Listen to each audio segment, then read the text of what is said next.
Praise the Lord. আমরা যারা প্রায় 40 বছর ক্রস করে গেছি, তা জীবনের এই পর্বে এসে আমরা বেশ কিছু অভিজ্ঞতার সম্মুখীন হয়।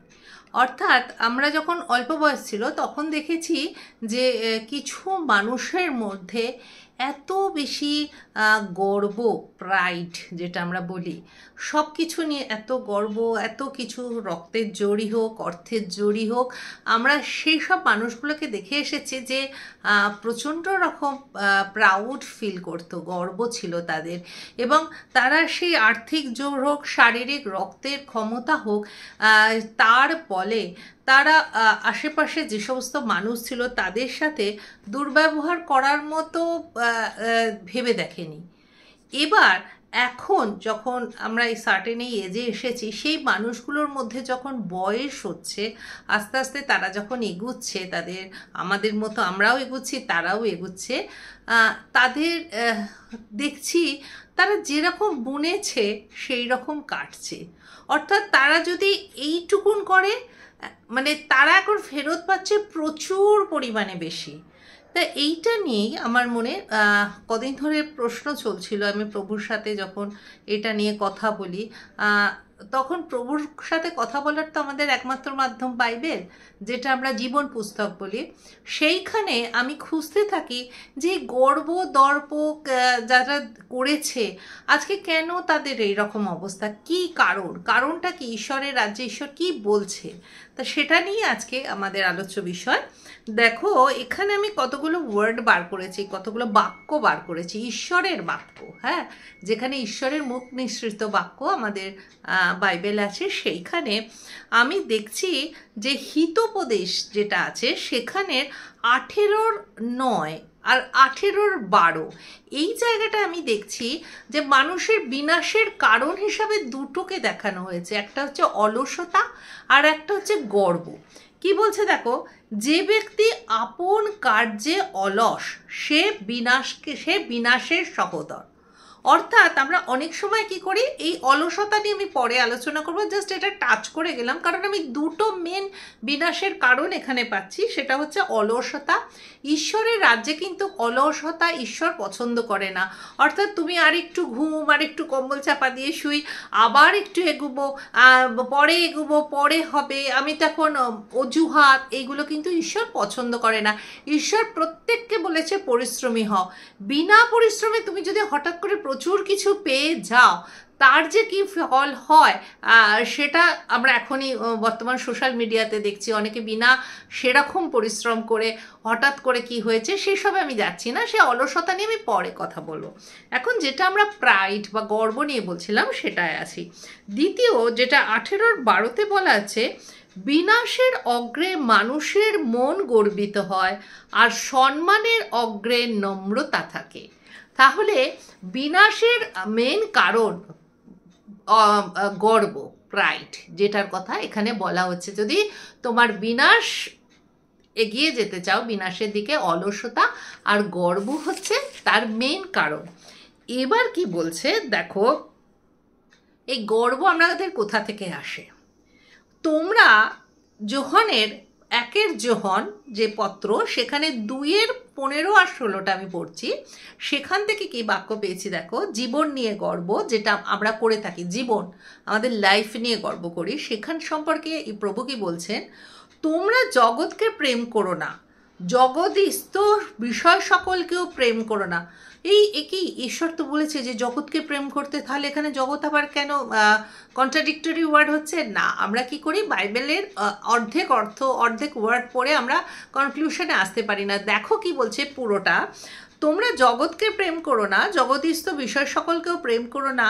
কেহ যদি জগৎকে প্রেম করে তবে পিতার প্রেম তাহার অন্তরে নাই। কি জগৎ সম্পর্কে প্রেম, সম্পর্কে জগতের প্রেম কি বলছে দেখো, কেননা জগতে যে কিছু আছে, মাংসের অভিলাষ, চক্ষুর অভিলাষ, জীবিকার দর্প, এই সকল পিতা হতে নয় কিন্তু জগৎ হতে হয়েছে। তাহলে আমাদের কি হয়, আমরা সবসময় গর্ব ফিল করি কি মাংসের অভিলাষ, অর্থাৎ আর মাংসের অভিলাষ, চক্ষুর অভিলাষ, যেটা বর্তমান মানে সমাজে চলছে। অর্থাৎ মানে আমরা সবসময় দেখাবার জন্যে যে আমরা কত বড় বাড়িতে আছি, আমাদের মানে কত ভালো ভালো বিশাল বিশাল আমরা ব্যবহার করছি জিনিসপত্র, মানে এখন একটু শো অফ এসে দাঁড়িয়েছে না, এবং সেইটা দেখে মানুষ একজন দেখাচ্ছে, সেইটা দেখে অন্য লোকে আমরা কি করছি যে না আমাদেরও সেরকম যেতে হবে, সুতরাং আমরা সেইটার জন্য ট্রাই করছি। যে দেখাচ্ছে তার মধ্যে কিন্তু প্রাইড আছে, গর্ব আছে। অর্থাৎ এই মাংসের অভিলাষ, চক্ষুর অভিলাষ, মানে আরও চাই, আরও দেখাতে হবে, আরও আরও আরও আরও, এই যে জিনিসগুলো, এগুলো কিন্তু ঈশ্বরের থেকে আসে না। আর কি আসে না? আর আসে না জীবিকার দর্প। অনেক কষ্ট করে কেউ কিছু করেছে, করে হয়তো সে সাকসেস হয়েছে, সেটাকে নিয়ে যে আমি একক, আমার মধ্যে আমি এই করেছি, আমি ওই করেছি, আমি এর মাধ্যমে আমার এত কিছু, আমি এত বড় হয়েছি, এই জীবিকার দর্প, এইগুলোর উপর দিয়ে, অর্থাৎ মাংসের অভিলাষ, চক্ষুর অভিলাষ, জীবিকার দর্প, এগুলো কিন্তু ঈশ্বর থেকে আসে না। এইগুলো যদি করি তাহলে কিন্তু আর জগৎও তাহার অভিলাষ বইয়া যাইতেছে, কিন্তু যে ব্যক্তি ঈশ্বরের ইচ্ছা পালন করে সে অনন্ত কালস্থায়ী। সুতরাং জগতের অভিলাষ যেগুলো, সেইগুলো কিন্তু ঈশ্বর হতে আসে না বলে তাতে যারা পড়ে তাদের কি হয়, মানুষের অহংকার তাহাকে নিচে নামাবে, কিন্তু নম্রচিত্ত ব্যক্তি তার সম্মান পাইবে। হিতোপদেশের 29:23 বলেছে। এইগুলোকে নিয়ে যখন আমরা গর্ব করা শুরু করি, তখন কি হয়, তখন কিন্তু সেটা বিনাশের কারণ হয়ে দাঁড়ায়। মানুষের এবং এইটাই যাকবের 4:6, অর্থাৎ দেখো হিতোপদেশ যেটা আমাদের পুরনো নিয়মে যেটা আছে, সেইখানে যে কথা বলেছে সেটা সেইটারই মানে একদম ওটার সাথে কানেক্টেড বলা যেতে পারে। যাকবের পত্রের 4:6, ঈশ্বর অহংকারীদের প্রতিরোধ করেন, কিন্তু নম্রদিগকে অনুগ্রহ দান করেন। দেখো প্রত্যেকটা ক্ষেত্রে ঈশ্বরের কিন্তু আছে আদেশ, যারা গর্ব করেন, অহংকার করেন, তাদের কিন্তু ঈশ্বর দমন করেন। হিতোপদেশে 16:5 আছে, যে কেহ হৃদয়ে গর্বিত সে সদাপ্রভুর ঘৃণাস্পদ, হস্তে হস্ত দিলেও সে অদণ্ডিত থাকবে না। হৃদয়ে গর্বিত মানে কি?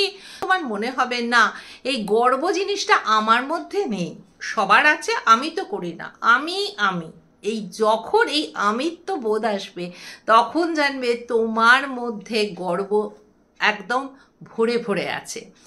এই প্রসঙ্গে সেদিনকে আমি একজন প্রভুর দাসের আমি একটা বচন শুনছিলাম, আমার খুব ভালো লেগেছে তার বচনের যে জায়গাটা।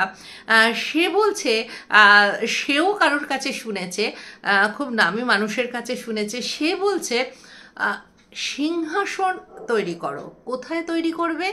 না কোনো মন্দির, মসজিদ, গির্জা, কোথাও নয়।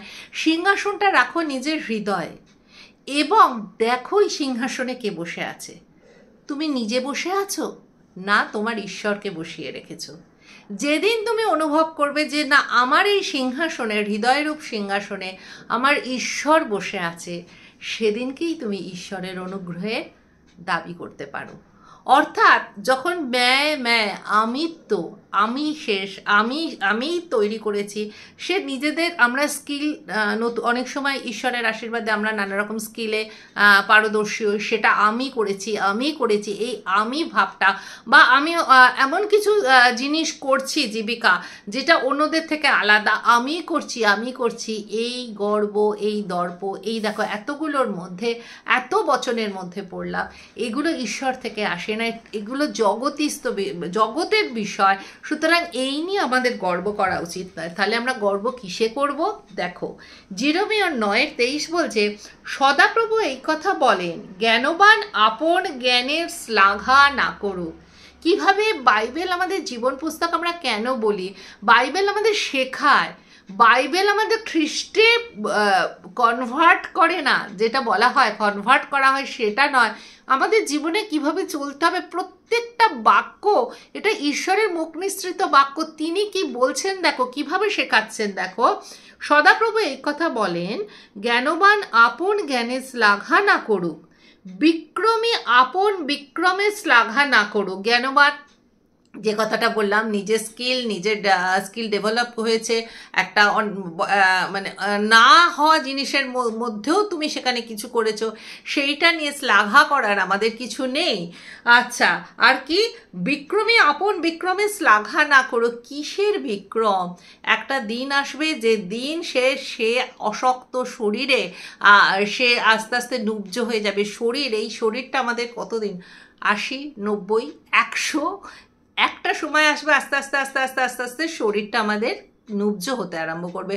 সুতরাং এই শরীরের এই বল, এই বিক্রম নিয়ে আমাদের শ্লাঘা করার কিছু নেই। ধনবান আপন ধনের শ্লাঘা না করুক। এইটাই মেইন বিষয়। আমি দেখি যে প্রচুর অর্থশালী মানুষ তারা ভাবে যে অর্থ দিয়ে আমরা সব কিছু জয় করে নিতে পারবো। এটা মনে রাখতে হবে, করোনার সময় কোটি কোটি টাকা নিয়েও মানুষ ঘরে বসে আছে, কিন্তু অক্সিজেনের সিলিন্ডার পাচ্ছে না। তো একটা সময় আসে যখন তোমার ধনও তোমার কিছু তোমাকে কোনো রকম হেল্প করতে পারবে না। সুতরাং সেটা নিয়ে আমাদের শ্লাঘা করার কিছু নেই। যদি ধন আমাদের হেল্প করতে পারতো তাহলে রতন টাটা চলে যেত না, সেও বেঁচে থাকতো। এত ধনী ব্যক্তি মানুষ, টাটা বিড়লা বা যে সমস্ত আমাদের আম্বানি যারা আছে, তাদের ঘরের প্রত্যেকটা মানুষ জীবিত থাকতো, কারণ টাকা দিয়ে তারা সব কিছু রাখতে পেরেছে। কিন্তু যে ব্যক্তি শ্লাঘা করে সে এই বিষয়ে শ্লাঘা করুক যে সে বুঝতে পারে আমার এই পরিচয় পেয়েছে। তাহলে যদি শ্লাঘা করতে হয়, আমরা কাকে নিয়ে শ্লাঘা করব? ঈশ্বরের পরিচয়। যারা ঈশ্বর যাদের মনোনীত করেছে তারা শ্লাঘা করুক যে আমি ঈশ্বরের সন্ধান পেয়েছি। আর একটা আমি বলছি, আমি সদাপ্রভু পৃথিবীতে দয়া বিচার ধার্মিকতার অনুষ্ঠান করি, কারণ এই সকলে আমি প্রীত, ইহা সদাপ্রভু কহেন, জিরোমিয়ার 9:23। এবার এই প্রসঙ্গের একটা কথা বলি, আমি ঈশ্বরকে নিয়ে শ্লাঘা করব, হ্যাঁ, যাতে কেননা আমি দেখব যে আমার ফ্যামিলির মধ্যে, আমি তো বড় জাতি থেকে ঈশ্বরে এসেছি, প্রভুর সন্ধান পেয়েছি। সুতরাং আমার ফ্যামিলির কেউ নো ওয়ান টিল ডেট কেউ কিন্তু সেই স্পর্শ পায়নি। আমি যে স্পর্শ পেয়েছি, আমার যারা আশেপাশে আছে তারা হয়তো কিছুটা স্পর্শ পেয়েছে, কিন্তু আমাকে যে ঈশ্বর ছুঁয়েছে তার জন্যে আমি সত্যি ঈশ্বরের কাছে থ্যাঙ্কফুল। কিন্তু সেটা নিয়ে যদি আমি শ্লাঘা করতে বলি, অর্থাৎ সেটা নিয়ে যে আমি গর্ব করতে বসি, সেখানেও প্রভু আমাদের একটা জায়গায় আটকেছে। সেটা কি দেখো, কেন আমাকে ঈশ্বর গ্রহণ করেছে। এতগুলো মানুষ আমাদের ফ্যামিলির মধ্যে, এত মানুষ আছে, তার মধ্যে থেকে আমি কেন ঈশ্বরের, আমি সদাপ্রভু মুক্তিদাতা উদ্ধারকর্তা, যার মাধ্যমে যার মাধ্যমে আমাদের জীবনের উদ্ধার হয়, তার স্পর্শ এতগুলো লোকের মধ্যে আমি পেয়েছি। আমি তো এবার বলতে পারি যে আমার কর্মফল, আমি খুব ভালো কর্ম করেছি, তাই জন্য আমি সঠিক উদ্ধারকর্তা, যে আমাদের যে সৃষ্টিকর্তা, তার আমি খোঁজ পেয়েছি। তা এইটা বলে আমার মনে যাতে গর্ব না আসে, প্রভু কিভাবে আমাদের দেখো সচেতন করে দিয়েছে, সেটা হচ্ছে যেটা আমি পেয়েছি সেটা হচ্ছে অনুগ্রহ। ঈশ্বরের অনুগ্রহ কী জিনিস, এই অনুগ্রহটা খুব সুন্দর আমাদের পাস্টারজি বোঝাতেন। সেটা হচ্ছে অনুগ্রহ হচ্ছে, ধরো একটা পরীক্ষায় পাশ করার জন্য 30-এর দরকার, তুমি পেয়েছো 28, তখন তোমাকে গ্রেস মার্ক দেওয়া হয়েছে 2 নম্বর, যাতে তুমি পরীক্ষাটায় পাশ করে যাও। তেমনি ঈশ্বরের রাজত্বেও ঈশ্বর আমাকে অনুগ্রহ করেছে যাতে আমি সঠিক রাস্তার সন্ধান পাই। সেটাকে আমি সন্ধান পেয়েছি বলে আমি করে, সেই আমিটা যেন না আসে, আমার কর্মফল এটা যেন না আসে। ঈশ্বর তার চুনেছেন, আমাকে মনোনীত করেছেন আমার ফ্যামিলি থেকে, আমি ওই জন্য ঈশ্বরের কাছে থ্যাঙ্কফুল থাকবো। দেখো কি বলছে এখানে বাইবেল, এত সুন্দর শেখায়, যেটা ইফিসীয় পত্রিকা 2:8 বলছে, কেননা অনুগ্রহেই বিশ্বাস তারা তোমরা পরিত্রাণ পেয়েছো। আমরা যারা সদাপ্রভুর সন্ধান পেয়েছি, আমরা যারা আমাদের সৃষ্টিকর্তার সন্ধান পেয়েছি, আমরা যারা প্রভু যিশুর সন্ধান পেয়েছি, সেটা হচ্ছে ঈশ্বর আমাদের অনুগ্রহ করেছেন বলে আমরা সন্ধান পেয়েছি। কারণ বাইবেলেই বলেছে আহুত অনেকে অনেকে ঈশ্বরের নাম, প্রভু যিশুর নাম অনেকে জানবে, কিন্তু মনোনীত খুব অল্প থাকবে। এবং ইহা তোমাদের হতে হয় নাই, ঈশ্বরের দান, তাহা কর্মের ফল নয়। এই যে আমি যদি এখন বলতে আরম্ভ করি যে আমার ফ্যামিলির মধ্যে আমি সব থেকে ভালো কর্ম করেছি, আরে ভাই তা নয়। ঈশ্বর ধার্মিকদের জন্য আসেনি, ঈশ্বর পাপীদের জন্য এসেছে। বলতে পারো আমার গোস্বামী ফ্যামিলি, আমার মুখার্জি ফ্যামিলির মধ্যে আমি সবচেয়ে পাপী, তাই জন্য ঈশ্বর, আর আমি ভটকাবো হামেশ এটা বলতে। এখন আমি ছিলাম পাপী ছিলাম, কিন্তু আমি যখন ঈশ্বরকে গ্রহণ করে নিয়েছি, আমার পুরনো জীবন সব শেষ হয়ে গেছে, আমার করা সমস্ত পাপ শেষ হয়ে গেছে। আমি ক্রুশে সেই পাপ ঈশ্বরের নামে আমি গেঁথে দিয়েছি। সুতরাং ঈশ্বরের আমি মেস ছিলাম, আমি হারিয়ে গেছিলাম, ঈশ্বর আমাকে চুনেছেন। তাই জন্য আমার কোনো প্রাইড মানে গর্ব আত্মদম্ভ করার কিছু নেই, কারণ ঈশ্বর আমাকে তার অনুগ্রহ দিয়েছেন বলে আমি ঈশ্বরের রাজ্যে আসতে পেরেছি, যেটা আমার অন্য ফ্যামিলি মেম্বাররা আসতে পারেনি। তাহা কর্মের ফল নয়, যেন কেউ শ্লাঘা না করে, কারণ আমরা তারই রচনা, খ্রিস্ট যিশুতে বিবিধ সৎক্রিয়ার নিমিত্ত সৃষ্ট। আমরা কেন সৃষ্টি হয়েছি? যাতে আমরা আমাদের করা সমস্ত পাপ প্রভু যিশুর নামে তার ক্রুশে আমরা গেঁথে দিয়েছি। আমাদের নতুন জীবন হয়েছে, আমাদের পুরনো জীবনকে আমরা ত্যাগ করেছি, আমরা ঈশ্বরকে গ্রহণ করেছি, এবং তার মতে তার যীশুখ্রিস্ট তো বিবিধ সৎক্রিয়ার নিমিত্ত সৃষ্ট। তিনি যে রাস্তা দেখিয়ে দিয়েছেন সৎ পথে চলার, সৎভাবে থাকার যে চেষ্টা, সেটা আমি প্র্যাকটিস করছি। আমি তো বলতে পারি না আমি সৎ, কেন সৎ বলে পৃথিবীতে প্রভু যিশু বলে গেছেন একদম সৃষ্টিকর্তা ছাড়া সৎ বলে কিছু নেই, কিন্তু তিনি যে সৎ ক্রিয়ার কথা বলেছেন সেই ক্রিয়া করার চেষ্টা করছি। সেগুলো ঈশ্বর পূর্বে প্রস্তুত করেছিলেন যেন আমরা সেই পথে চলি।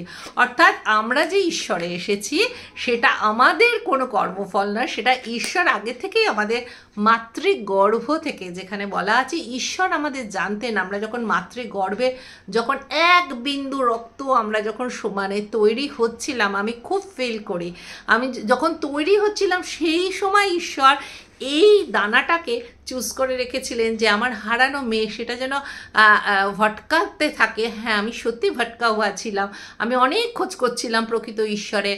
খোঁজ করতে করতে যখন আমি প্রভু যিশু যতদিন না তিনি টানবেন, মনোনীত করবেন, ততদিন তো আসতে পারবেন। আমি থ্যাঙ্কফুল ঈশ্বরের কাছে। আমি এখানে যারা আমার ব্রাদার আর সিস্টার আছে তাদেরকে আমি বলছি, আমার কাজ হচ্ছে আমাদের যারা আমাদের মনোনীত করেছে প্রভু যিশু, দেখো আমরা এই ব্যাপারে কখনো গর্ব করব না। আর এই ব্যাপারে আমাদের দায়িত্ব হচ্ছে প্রভু যিশুর নামটা তোমাদেরকে বলার, আমার কাজ হচ্ছে বীজ দেওয়া। সুতরাং এমন একটা নাম আছে, এই নামের জন্যে কোনো রকম তোমাদের, এর আগেও আমি বলেছি, কোনো রকম পিটার গোমস, আমি আগে বৈশাখী গোস্বামী ছিলাম, তারপরে বৈশাখী মুখার্জি হয়েছে বিয়ের পর। আমি ব্যাপটিজম নিয়েছি, কিন্তু আমার নামের পাশে বৈশাখী মুখার্জি আছে। কোনো ধর্মান্তরিত করার, এটা ধর্ম চেঞ্জ নয়, আমি প্রভু যিশুর ফলোয়ার, তাকে ফলো করি। তিনি যে রাস্তার কথা বলেছেন, কারণ মার্গ সত্য জীবন একমাত্র তিনি, আমি জানি তার মধ্যে দিন না গেলে আমার জীবনের মুক্তি নেই, ওই জন্য আমি তাকে গ্রহণ করেছি। তাই এই নাম এখানে উপস্থিত যারা আছে তাদেরকে দিচ্ছি, একটা রিকোয়েস্ট করছি, সব সরিয়ে রাখো, সব খ্রিস্টান ধর্ম, খ্রিস্টানরা এই করে ধর্ম নয়। যদি সত্যি আমার প্রিয় ভাই বোনেরা, যদি তোমরা সত্যি কোনো প্রবলেমে থাকো, তোমরা যদি কোনো সমস্যায় থাকো, তোমরা একটা জায়গায় স্থির হয়ে বসো। সবার আগে ছুটতে হবে না, কোথাও ছোটার দরকার নেই। যখন বাড়িতে কেউ থাকবে না, বা যখন তুমি একা থাকবে, বা অনেক সময় আমরা সকলের মধ্যে থেকেও, ভীষণ শরৎচন্দ্রের একটা কথা আমার মনে পড়ছে, সকলের মধ্যে থেকেও যে মানুষ একা নিজেকে ফিল করে সে সত্যি একা। সেই রকম যখন তোমরা ফিল করবে, একবার বাবা বলে ডাকো, একবার তাকে ডাকো। সে তোমার দরজার বাইরে দাঁড়িয়ে আছে, সে কিন্তু নিজের জোর জবস্তি করে তোমার ঘরে ঢুকবে না। সে তাকে দরজাটা যদি তুমি খুলে দাও, মনের দরজা, দরজা মানে আমাদের ঘরের দরজা নয়, তোমার মনের দরজাটা যদি খুলে দিয়ে একবার বাবা বলে ডাকো, দেখবে যে সে আসবে, তোমার পাশে বসবে, তোমার সমস্ত কথা শুনবে। তোমাকে শুধু একটা জিনিস ত্যাগ করতে হবে, সেটা হচ্ছে এই জিনিসটি। এটি অত্যন্ত খতরনাক। তুমি যখন সমস্যায় থাকবে তখন তুমি এটা তুলে আরম্ভ করো তোমার আত্মীয় স্বজন, পরিচিত লোকদের এইগুলো বলা। কোনো প্রয়োজন নেই, এটাকে সাইড করো, কিছুক্ষণ শান্ত হয়ে বসো, একদম বাবা বলে তাকে ডাকো, দেখো, এবং তুমি চ্যালেঞ্জ করো। আজকে আমি তোমাদের বলছি, চ্যালেঞ্জ করো। যারা সত্যি সমস্যায় আছো, আমাকে যদি একটুও তারা বিশ্বাস করে থাকো, আমি যেভাবে প্রভুকে পেয়েছি, একটা সময় তোমরা চ্যালেঞ্জ করো যে আমি শুনেছি তুমি নাকি জীবিত, নাকি জীবিত, এই কথা বলো তাকে। আমি শুনেছি তুমি নাকি জীবিত ঈশ্বর, যে ঈশ্বর, কোনো জীবিত ঈশ্বর পৃথিবীতে নেই, কিন্তু তুমি জীবিত। তুমি যদি সত্যি জীবিত হও, আজকে এই সমস্যার দিনে তুমি আমার পাশে এসো, আমার সাথে এসো, আমায় সাহায্য করো, আমার সাথে কথা বলো, দেখো ম্যাজিক হয় কি না। প্রভু যিশুর নামে আজকে এই বচন তোমাদের কাছে শেয়ার করলাম। তোমাদের সকলের উপর প্রভুর শান্তি আসুক, যেটা এই মুহূর্তে সকলের দরকার। আর কি দরকার? এই প্রাইড বা গর্ব একদম প্রভুর ওই ক্রুশেতে গেঁথে দাও। নিজেদের জীবনে কিচ্ছু নেই, এই শরীরটা থাকবে না, কিচ্ছু থাকবে না, এই চুল, এই বিলাসিতা, এই সাজগোজ, এই অর্থ, কিচ্ছু থাকবে না, কিচ্ছু নিয়ে যেতে হবে না। যাবে একদম খালি হাতে, এসেছো খালি হাতে। সুতরাং কাকে নিয়ে গর্ব করবে? গর্ব যদি করো, সত্যি আমি তোমাদের জন্য প্রার্থনা করি যে এমন দিন আসুক তোমাদের জীবনে যখন তোমরা গর্ব করতে পারবে যে হ্যাঁ, আমি সেই পিতার সন্ধান পেয়েছি, যে সন্ধানের জন্য আমি এতদিন ছুটে ছুটে বেরিয়েছি, এই দিক ওই দিক, অনেক রকম লোকাচার, অনেক রকম ধর্মীয় অনুষ্ঠান করেছি, কিন্তু শান্তি পাইনি। আজকে আমি তার সন্ধান পেয়েছি। সেই প্রাইডটা যদি তোমার মধ্যে যেদিন আসবে, সেদিন জানবে তোমার জীবন সার্থক। আমেন।